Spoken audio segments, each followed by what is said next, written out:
नमस्कार दोस्तों, मैं हरमीत सिंह आज दृष्टि चैनल के लिए आप सभी से कहना चाहता हूँ कि अगर आप ज़िंदगी में जीतना चाहते हैं तो तर्क वितर्क से बचें। If you want to win in your life then avoid arguments. जबकि हम सभी ये जानते हैं कि हम सभी की एक बेसिक या कहें नेचुरल इंस्टिंक्ट है कि जो भी हम जानते हैं या जो भी हम मानते हैं, अगर उसके खिलाफ कोई कुछ कहता है तो हम बहुत जल्दी डिफेंसिव हो जाते हैं और डिफेंड करने की कोशिश करते हैं और तर्क वितर्क में फंस जाते हैं। और जब भी हम ऐसा करते हैं दोस्तों, तो 10 में से 9 बार हम अपनी हार को निश्चित कर लेते हैं। और जो एक बार अगर हम जीतते भी हैं तो वो जीत भी एक एम्प्टी विक्ट्री की तरह होती है, एक खोखली जीत होती है, क्योंकि वो जीत हम हासिल करते हैं किसी के सेल्फ प्राइड को ख़त्म करके, उसे इन्फीरियर फील करा के। और उसका नतीजा ये होता है कि हमारा वो ओपोनेंट जो है, हम उसकी गुडविल कभी भी हासिल नहीं कर पाएंगे। और सही मायने में देखा जाए तो हमने अपना एक दुश्मन हमेशा के लिए तैयार कर लिया। हमारा जो ये समाज है और हमारी जैसी शिक्षण व्यवस्था है, ये सभी हमें बोलने के लिए प्रेरित करते हैं, बोलना सिखाते हैं, तर्क वितर्क सिखाते हैं। जबकि मेरा ऐसा मानना है कि होना ऐसा चाहिए कि हमें इस तरह की ट्रेनिंग दी जानी चाहिए कि हम अनावश्यक तौर पर कुछ भी बोलने से बच सकें और वर्बल फाइट्स से हमेशा अपने आप को दूर रख सकें। अगर मैं अपने निजी अनुभव की बात करूं तो मैंने अपनी ज़िंदगी में जब भी कोई आर्गुमेंट्स किए तो मैंने कुछ पाया नहीं, सिर्फ खोया। इसीलिए मैं आज आप सभी के मुखातिब हूं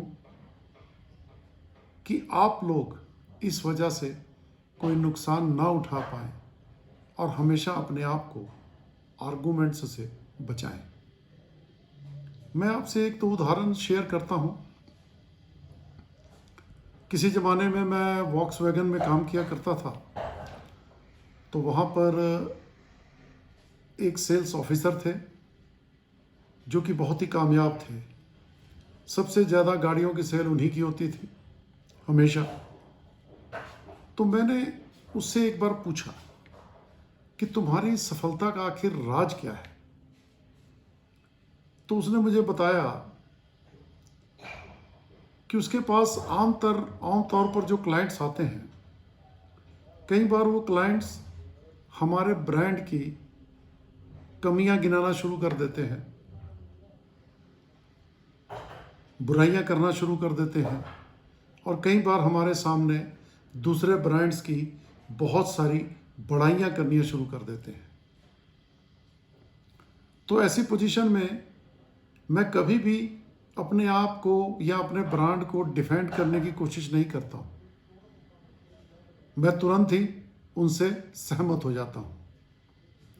और जैसे ही मैं उनसे सहमत होता हूँ तो मैंने हमेशा ये फील किया कि उनका जो डिफेंस सिस्टम है वो कोलैप्स कर जाता है।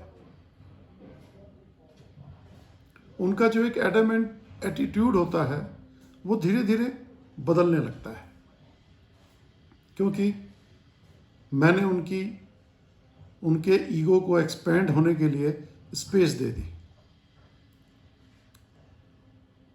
हर इंसान को एक फीलिंग ऑफ इम्पोर्टेंस चाहिए होती है।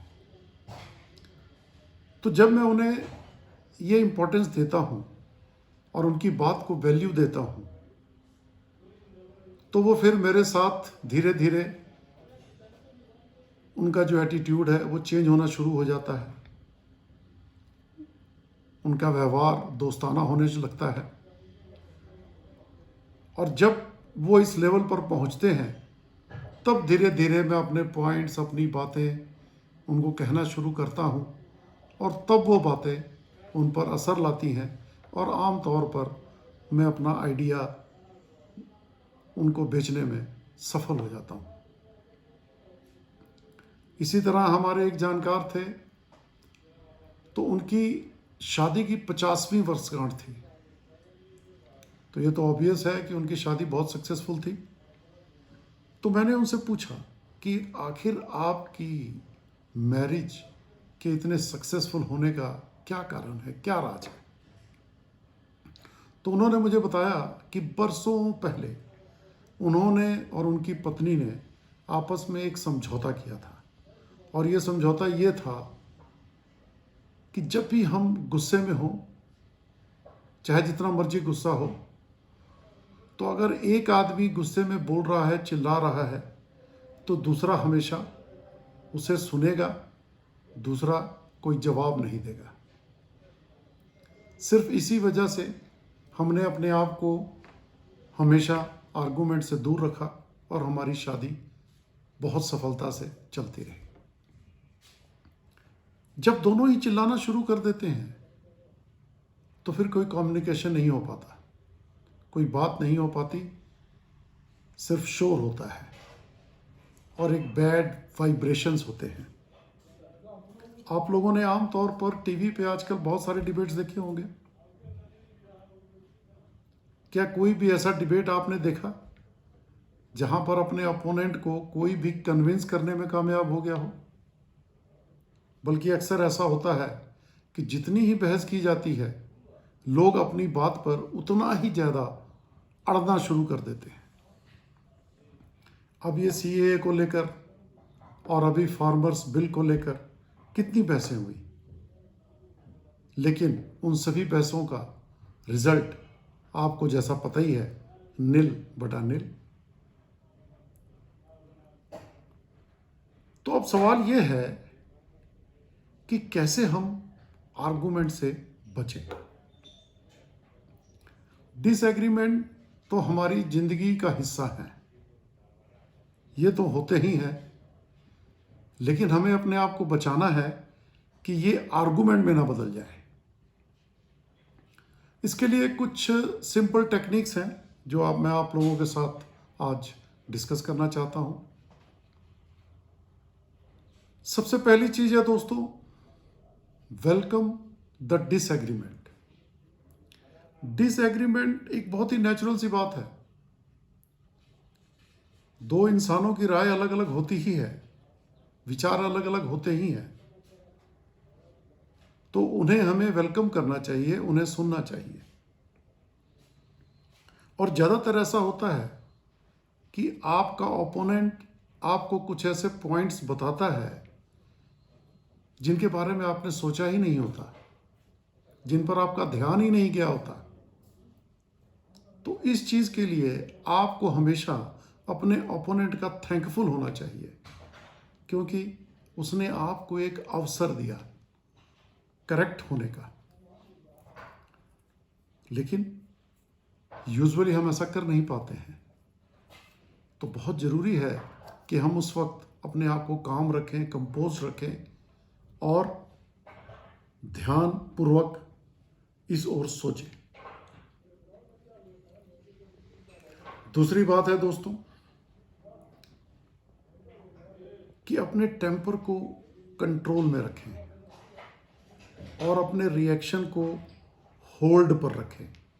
तुरंत अपना रिएक्शन ना दे दें।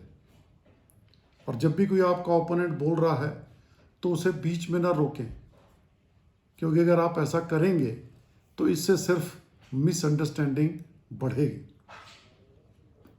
तीसरी बात है कि जब अब आपका ओपोनेंट बोलना ख़त्म कर ले, तब आप बोलना शुरू करें। तो सबसे पहले उन पॉइंट्स की बात करें जिस पे आप अपने ओपोनेंट के साथ एग्री करते हैं।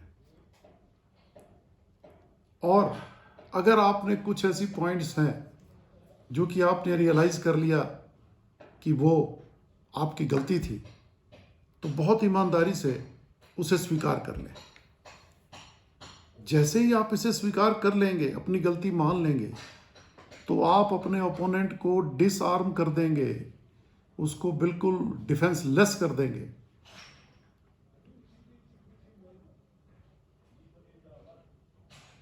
और उसके बाद चौथी बात, अपने रिएक्शन को हमेशा कुछ दिनों के लिए या कुछ देर के लिए पोस्टपोन करें,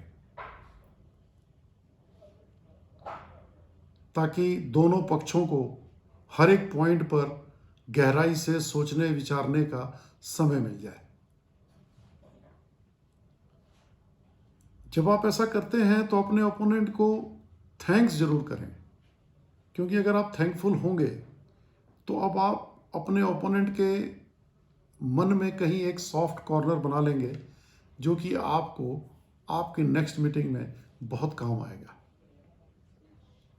और अब अंतिम बात, जब आप अपनी अगली मीटिंग्स की तैयारी कर रहे हैं तो कुछ सवाल अपने आप से जरूर पूछें। क्या मेरा जो ओपोनेंट है वो राइट हो सकता है? क्या उसकी बातों में कोई मेरिट है? क्या मेरा रिएक्शन इस प्रॉब्लम को सॉर्ट आउट करने में हेल्पफुल होगा या सिर्फ मेरी ईगो को सेटिस्फाई करेगा? क्या मेरे इस रिएक्शन से मेरा ओपोनेंट या मेरे ओपोनेंट्स मुझसे दूर जाएंगे या मेरे करीब आएंगे? मुझे अपने इस रिएक्शन की क्या कीमत अदा करनी पड़ेगी? इस रिएक्शन से मेरी इज्जत घटेगी या बढ़ेगी? क्या कुछ ऐसा किया जा सकता है कि इस मुश्किल परिस्थिति को मैं अवसर में बदल सकूं और उसका मैक्सिमम फ़ायदा उठा सकूं?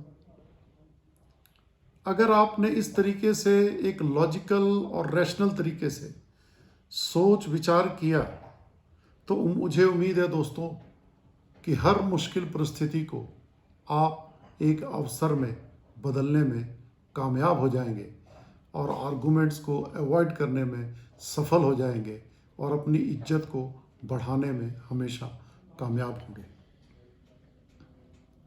उम्मीद करता हूँ कि इस वीडियो ने आपकी सोचों को कुछ और आयाम, कुछ और डायमेंशंस दिए होंगे। वीडियो को देखने के लिए आपका कोटि कोटि धन्यवाद।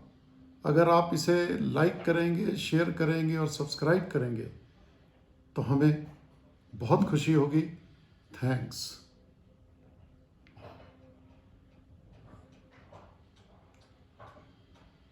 फिनिश।